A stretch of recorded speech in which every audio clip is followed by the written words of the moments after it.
김기현 목사입니다. 반갑습니다. 저는 보령의 작은 시골 마을에서 삼곡교회라는 곳에서 목회하고 있는 김기현 목사고요. 이곳에 온 지 이제 3년 정도 됐습니다. 이제는 낯선 그 도시 목사들보다는 언제나 든든한 제 아내가 있고, 하나님께서 저에게 주신 쌍둥이 딸이 있고, 그 딸들이 기쁨을 주고, 이제 아이들이 이제 교회 마당을 뛰어다니고 자라나는 걸 보면 단순한 교회가 아니라 정말 하나님의 사랑이 넘치는 집이구나라는 것을 깨닫게 됩니다. 저희 교회는 참 정겨운 부분이 있습니다. 물론 과거에는 나무 의자였는데 또 하나님의 은혜로 의자를 바꿔주시고, 또 세월의 흔적이 묻어나는 그 옛날의 그 높은 강단이 아직도 있고, 이 모든 걸 다 합쳐도 저희 할머니 성도님들의 온화한 미소보다는 못합니다. 교회 성도님들의 70%가 넘는 분들이 다 할머니들이시고 할아버지들은 몇 명 안 되고요. 그분들의 손을 보면 고생의 흔적이 고스란히 남아있지만 열심히 젊었을 때부터 새벽마다 기도를 쌓으신 그런 분들이라는 거죠. 그 신앙의 깊은 뿌리가 저에게는 가장 큰 힘입니다. 제가 목회를 시작하면서 다짐한 게 있어요. 설교만 하는 목사가 아니라 성도님들의 삶에 깊숙이 들어가서 관계를 맺자 하는 그런 목사가 되겠다고 다짐했습니다. 아침에 새벽에 일찍 일어나서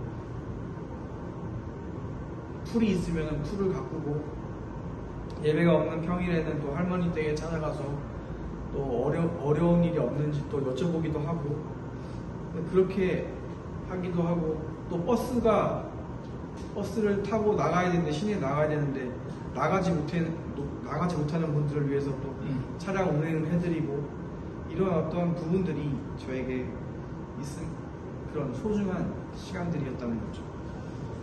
어느 날 제 마음에 든데 좀 아쉬움이 있었어요. 예배가 끝나고 어떤 우리 성도님께서 귀가 잘 안 들린다는 거예요. 근데 저희가 그 이유를 저는 알았거든요. 저희가 이제 스피커가 있는데 한쪽만 스피커가 나왔어요. 한쪽은 스피커가 안 나왔어요.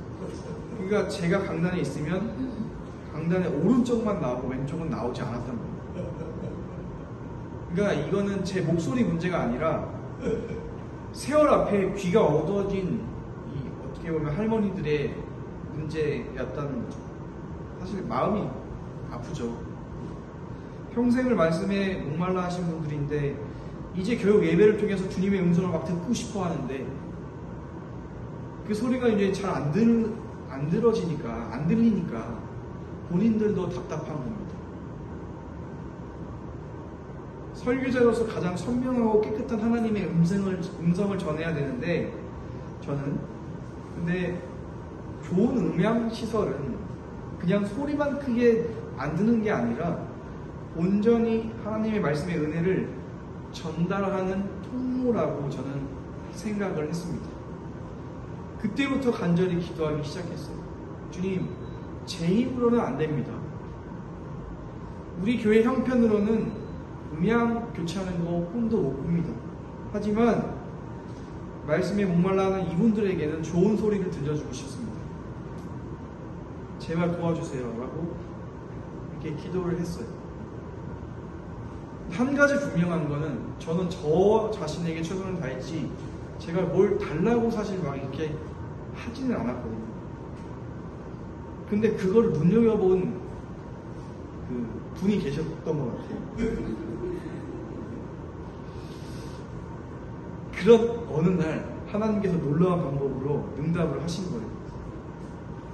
그걸 제 옆에서 봤던 저희 장인 어른께서,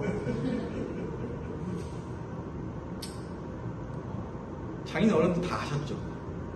저는 이제 뭐 알아봐 달라고도 얘기 안 했어요, 사실. 저는 제가 그런 거를 부탁하는 거를 잘 못하기도 하는데 괜히 죄송하고 미안한 마음이 사실 더 컸거든요.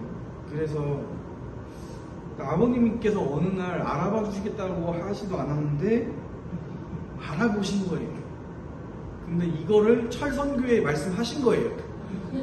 그래서 이게 감사하게도 이렇게 됐는데, 그러고 나서 우리 철선교회 이 목사님한테 연락이 문자가 온 겁니다. 김 목사님, 철선교회 이 목사입니다. 해외에 나가 있어서 9월 1일 날 그 금액을 보내드리도록 하겠습니다 라고 그 얘기를 듣고, 그 말을 아직도 저도 잊지 못해요. 나한테 제가 통화했던 걸 기억하거든요. 근데 참 감사했어요. 감사하고 기쁘고 정말 좀 죄송한 마음도 많이 들었습니다.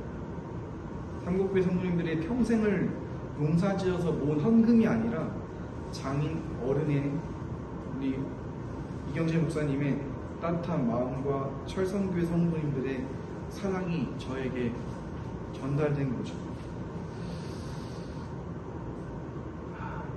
그래서 우리 성도님들이 이렇게 얘기하셨습니다. 우리 시골 같은 시골 교회를 누가 알아준다고. 아, 하나님 정말 살아계시는구나. 그거를 이제 고백을 하시더라고요.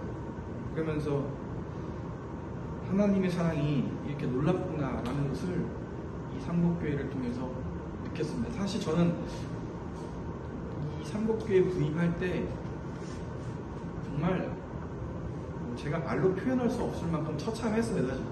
근데 하나님께서 계속 조금씩 바꿔가시더라고요. 교회의 모습들을 바꿔가시더라고요. 그래서 의자도 바꿔주시고 음향도 바꿔주시고, 이게 제가 생각하지 않았던 것들이 막 하나씩 또 다른 교회를 통해서 저의 사택도 고쳐주시고 막 이런 여러 가지 일들이 벌어지면서 하나님께서 하시는구나, 하나님께서 일을 하시고 계시는구나 라는 것을 느끼게 됐습니다. 그래서 새 음향시설로 처음 예배를 드리던 날이 기억이 나는데 얼굴이 환해지신 거예요. 막 짜증나고 막 귀 안 들리고 막 이랬던 분들이 얼굴이 좀 펴졌어요. 그래서 목사님 말씀이 잘 들어오는 것 같아요 라고, 그게 빈말인지 아닌지 전 모르겠지만 그래도 하나님 말씀 잘 들리는 것 같아요 라고 이렇게 말씀을 하시더라고요. 참 감사하게. 그래서 이 일을 통해서 하나님의 은혜가 얼마나 놀라운지 다시 한번 깨달았고, 제가 이 말씀이 기억이 납니다. 너희 중에 누구든지 지혜가 부족하거든 모든 사람에게 풍이 주시고 꾸짖지 아니하시는 하나님께 구하라. 그리하면 주시리라. 이 야고보서 1장 5절의 이 말씀을 기억하면서 늘 하나님께서 이렇게 역사하시는 구나를 저는 느꼈습니다.